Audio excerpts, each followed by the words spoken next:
Hoort mij aan, burgers en burgeressen van Sluis en van ver daarbuiten. Dat is natuurlijk een hele eer dat zo de familietraditie al ruim 100 jaar kan voortgezet worden voor de gemeente Sluis. Ja, maar dat is iets wat echt al jaren terug gaat, hè? Volgens mij 100 jaar geleden hoorde ik net. Ja, ruim 100 jaar. Ja, waarom wil je ook stadsomroeper worden? Ja, dat is natuurlijk helemaal, als je als klein mannetje meeging met opa naar omroep, evenementen zeg maar, of andere zaken, was dat al heel mooi voor te zien. En ook hoe dat iedereen opkeek naar opa, ja, dan ben je heel erg blij dat je dat dan kunt overnemen.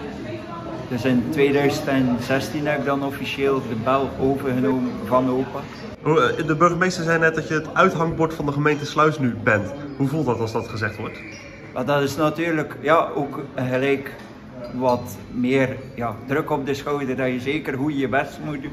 Maar dat deed ik sowieso al. Dus dat heeft mijn opa ook altijd goed duidelijk gemaakt van wat dat wel kan en wat dat niet kan. Ja, wat is nou de belangrijkste taak van een stadsomroeper? Eigenlijk duidelijk bericht geven en ook dat het zeker de juiste informatie is. Zegt het voort, allen zegt het voort.